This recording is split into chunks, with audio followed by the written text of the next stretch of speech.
बिस्मिल्लाहिर्रहमानिर्रहीम। अस्सलामुअलैकुम। आज मैंने माह रमज़ान में सहरी के लिए आलू का पराठा तैयार किया है, जो लाल मिर्च के अचार, दही और लस्सी के साथ तो बहुत ही मज़े का लगता है और ये छोटों बड़ों और सबका ही फेवरेट होता है। ये बहुत शौक़ से सहरी में खाया जाता है।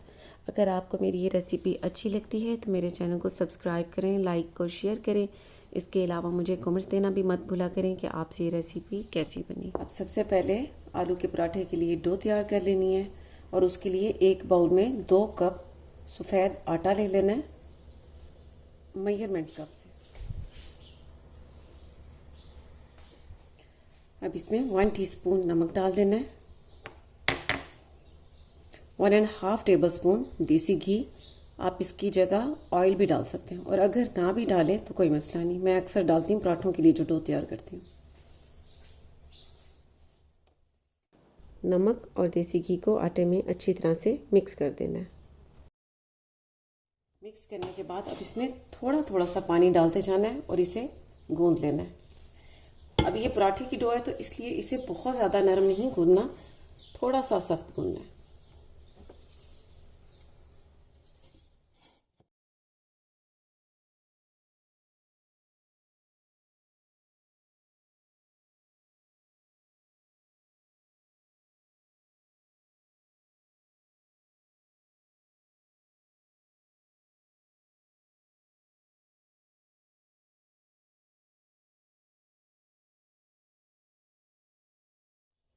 अब 15 मिनट के लिए इसे रख देना है और 15 मिनट के बाद दोबारा से इसे 5 से 6 मिनट के लिए गूंद लेना है डो को स्मूथ करने के लिए। 15 मिनट हो चुके हैं। अब इसे दोबारा से 5 मिनट के लिए गूंद लेना है।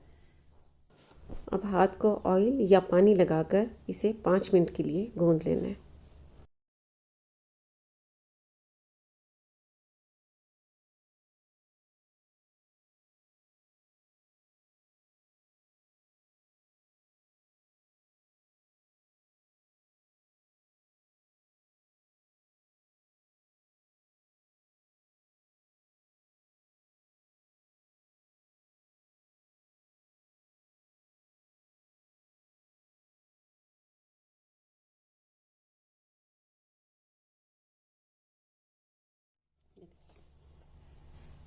डो को मैंने 5 मिनट तक गूंद लिया। अब ये देखिए कितनी स्मूथ हो चुकी है।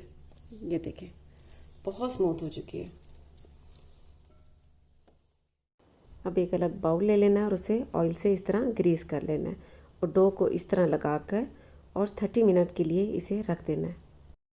अब आलू के पराठे के लिए आलू का मटेरियल तैयार कर लेना है और उसके लिए मैंने दरमियाने साइज़ के 8 आलू लिए हैं और उन्हें बॉईल कर लिए। बॉईल करने के बाद अब इन्हें इस तरह स्मैश कर देना है, इस तरह से कांटे से।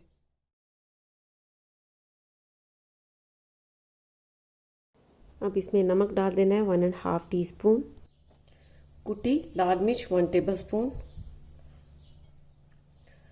धनिया पाउडर 1 टीस्पून, भुना हुआ ज़ीरा 1 टीस्पून, गरम मसाला पाउडर 1/2 टीस्पून, अजवाइन 2 से 3 पिंच, हल्दी powder 1/2 teaspoon, lemon juice 3 tablespoon, हरी प्याज ले लेनी है एक और उसे भी बारीक बारीक काट लेना है। ये डाल देनी है इसमें। बारीक कटी हुई हरी मिर्च 3 से 4 अदद, हरी मिर्च और कुटी लाल मिर्च आप अपने हिसाब से कम या ज़्यादा रख सकते हैं। कटा हुआ हरा धनिया 1/2 कप, कटा हुआ पुदीना 1/2 कप। अब इन सारी चीज़ों को बहुत अच्छी तरह से मिक्स कर लेना है।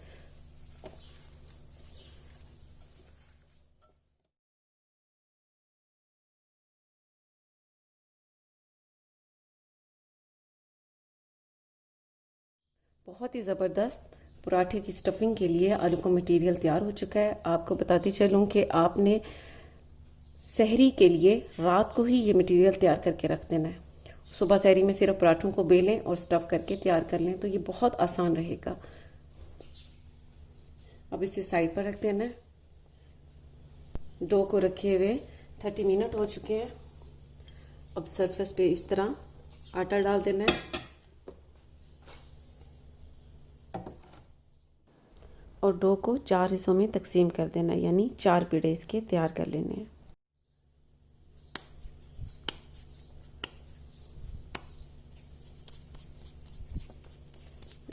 गोल गोल इस तरह घुमाना है, ठीक है। अभी गोल पेड़ा तैयार हो चुका है। अब इस तरह आटा लगाकर और इसे साइड पे रख देना है। इसी तरह मैंने 4 पेड़े तैयार कर लिए। अब इसमें से 2 की मैं स्टफिंग करके पराठे तैयार करूँगी। अब पेड़े को आटा लगा लेना है और आटा लगाने के बाद इसके किनारों को इस तरह अंगूठे से प्रेस करते जाना है, इस तरह से।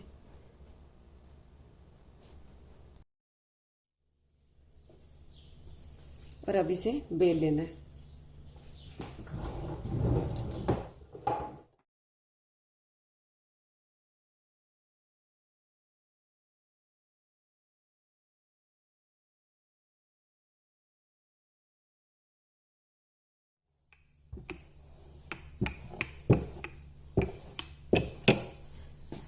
अब मैंने ये बहुत बारीक सी, ये देखें, रोटी बेल ली है। अब इसे क्या करना है, अब इसके ऊपर देसी घी डाल देना है, इस तरह से,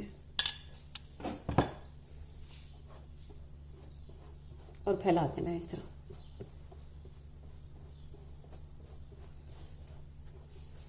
अब फैलाने के बाद इसके ऊपर इस तरह से इसे क्रिस्पी करने के लिए आटा डाल देना है।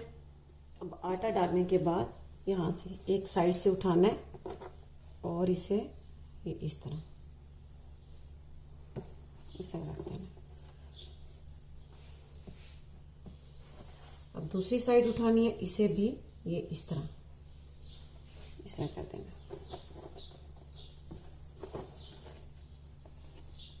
इस तरह करने के बाद अब इसके इस किनारे पर पानी लगा देना है, ऐसे।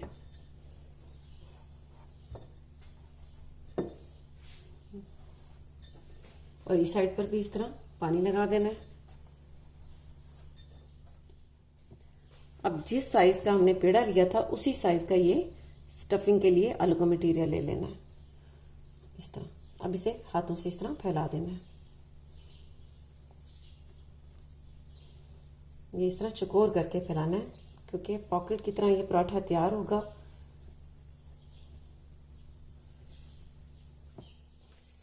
अब इसे हल्का सा इस तरह, थोड़ा सा बेलचे से इस तरह कर देना, ताकि ये बिल्कुल स्ट्रेट हो जाए। अब सीधा करने के बाद ये देखिए, यहाँ से उठाना है और इस तरह यहाँ रखकर और इस पे पानी लगा देना है, इस तरह। और इसे इसके ऊपर इस तरह। अब इस तरह करने के बाद अब इसके किनारों को आपस में जोड़ देना है,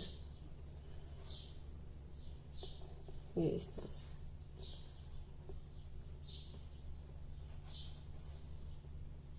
और इसी तरह ये दूसरी साइड को।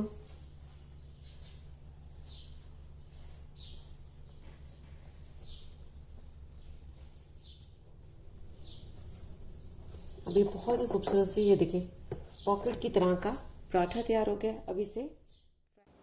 अब इसे थोड़ा सा पतला करने के लिए हल्के हाथों से इसे बेल लेना है।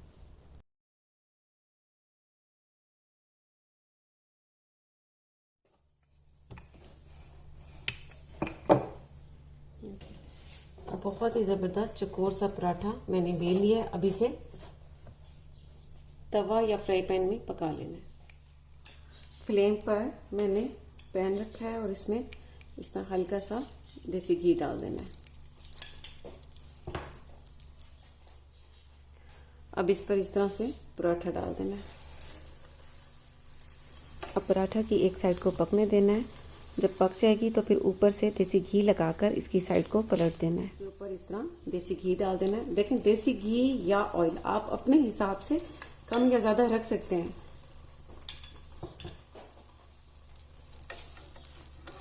अब इस पराठे की इस तरह साइड चेंज कर देनी है और इसे इस तरह हल्के से इस तरह गोल गोल घुमाते जाना है, ताकि ये अच्छी तरह से पक जाए और क्रिस्पी हो जाए। अब इसकी नीचे वाली साइड को चेक कर लेना है। अगर ये तैयार हो चुकी है, गोल्डन ब्राउन कलर आ चुका है, तो फिर इसके ऊपर इस तरह घी लगा देना है।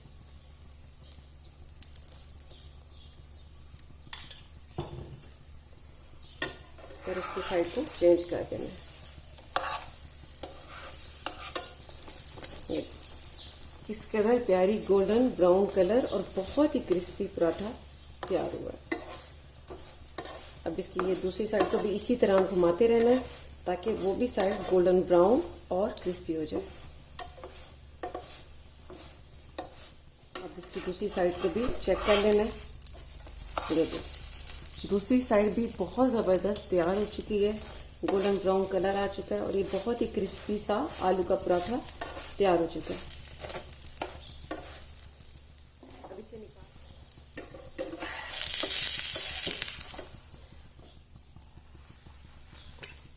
ये देखिए बहुत ही ज़बरदस्त पराठा तैयार हुआ है। और अब इसी तरह दूसरा पराठा भी तैयार कर लेना है।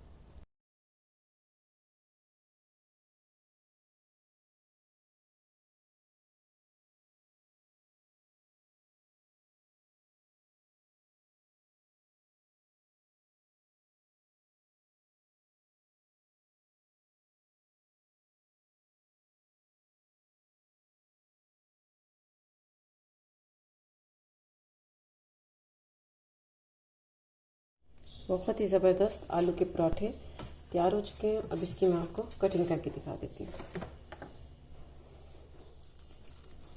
आप चाहें तो साइज में इससे बड़े और साइज में इससे छोटे भी रख सकते हैं।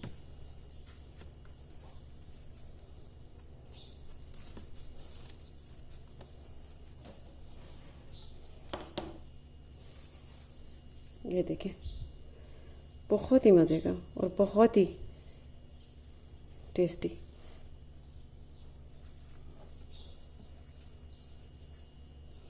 इसी तरह दूसरा पराठा भी काट लेना है। बहुत ही डिलीशियस, बहुत ही मज़े का आलू का पराठा तैयार है। आप इसे दही के साथ, लस्सी के साथ और सुर्ख मिर्चों के अचार के साथ खाएं। ये बहुत टेस्टी लगता है। ये देखिए बहुत ज़बरदस्त, बहुत ही टेस्टी तैयार हुआ है।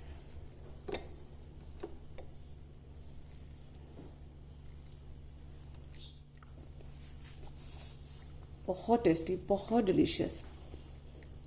आप ये माह रमज़ान में सहरी के लिए ज़रूर तैयार करें। छोटे बड़े सब बहुत ही शौक़ से खाएंगे। तो आप ये ज़रूर ट्राई कीजिएगा और इसका फ़ीडबैक मुझे ज़रूर दीजिएगा। इसके साथ ही अल्लाह हाफ़िज़।